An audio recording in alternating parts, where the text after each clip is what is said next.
Now, in this part, we will see how did M. Hamel say farewell to his students and the people of the town Alsace. Following the grammar lesson, M. Hamel leads a lesson in writing. M. Hamel had brought new copies for them to write, means for the students to write. On the paper of these new copies, there was written French Alsace, French Alsace, in beautiful round cursive letter. During their lesson in writing, Franz comments on how the new copies on which these words France Alsace was written that Hamel distributed for the student seemed like little flag floating everywhere in the schoolroom, hung from the rod at the top of our decks. Franz sees the common side of the note copies on which French and Alsace were written in a different and positive way. Under the circumstance of his native language being removed from his lessons, Franz interpret those beautiful round letters which says France Alsace as flags planted in the territory of the students' decks. Hamel would like to remind his students that the decks belonged to Alsace-Lorraine and not the Prussian invaders. By writing the words France and Alsace next to each other, Hamel wanted to remind his pupils not to forget that Alsace originally belonged to France, that Alsace will always be a part of France, and France will always belong to Alsace. The words France Alsace, and the term flag highlight the sense of nationality and patriotism and the sadness at being deprived of political freedom and identity. Everyone in the classroom was set to work in total silence. It was surprising to see how every student inside the classroom, whether it is a student or the grown-ups who were sitting at the back, everybody was so attentive. In classroom, everyone was doing their work with so much of intensity, with so much of eagerness to learn.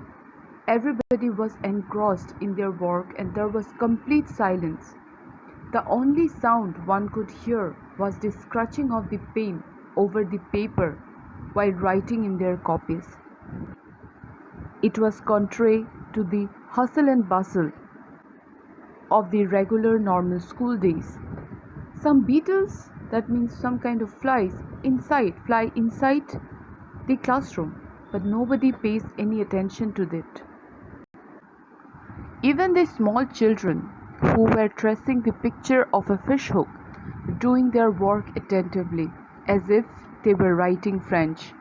Everyone suddenly realized the importance of their language and the importance of their education, as it was their last lesson, and M. Hamel should get the credit for creating such kind of ambience, the kind of atmosphere which triggers that feeling of patriotism in those students and the adults sitting in the classroom as well.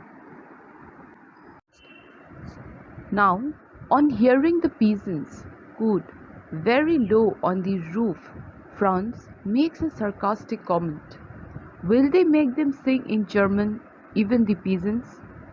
Now, singing or cooing is the natural form of expression for the peasants, as is the native language for the French people.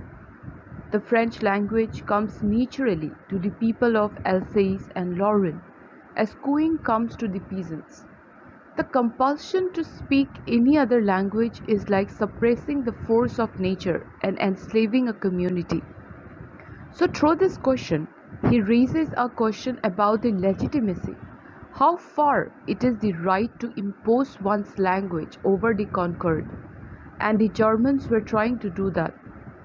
The Germans are imposing their language on the French people, and France questions the legitimacy of this aggressive intention of the Germans, trying to completely wipe out the existence of a race by preventing them from practicing their own native language, which is an unethical and immoral act. as language is inherent to culture and identity. This brings forward the question of linguistic chauvinism and the denial of the freedom of one's own language.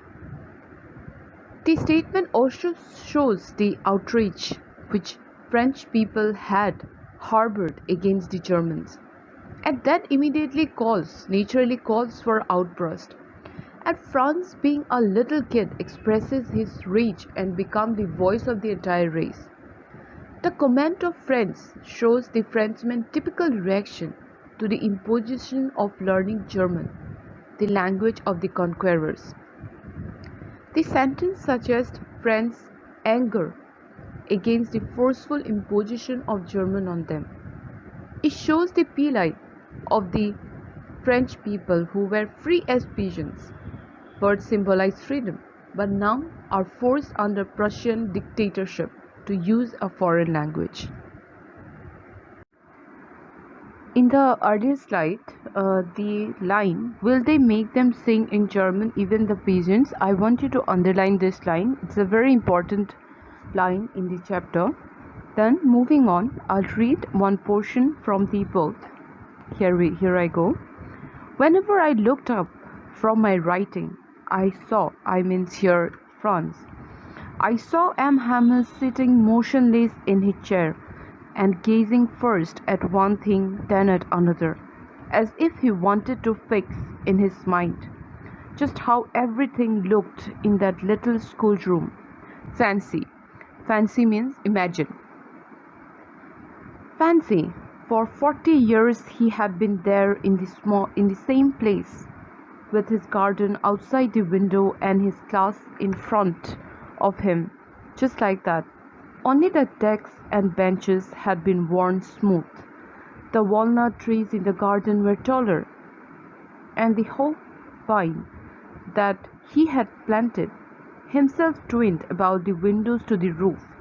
How it must have broken his heart to leave it all, poor man, to hear his sister moving about in the room above, packing their trunks, for they must leave the country the next day.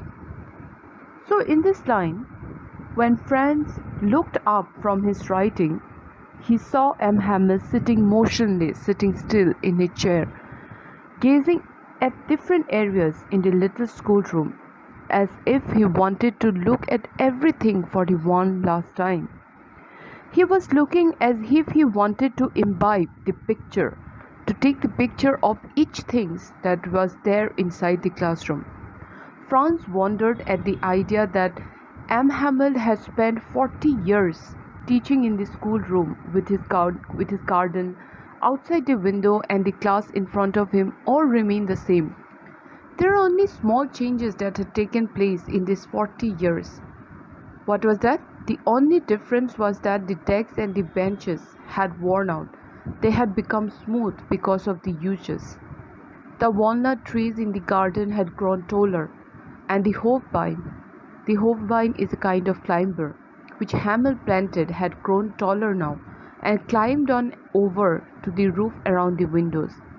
These were the only changes that took place in the last 40 years. Otherwise, everything remained the same. All these things shows M. Hamel's time spent as a teacher in the district of Alsace. Franz imagines how it must be breaking Hamel's heart to leave it all of a sudden, and for Hamel to hear his sister in the room above packing their trunks in preparation for leaving the country the next day.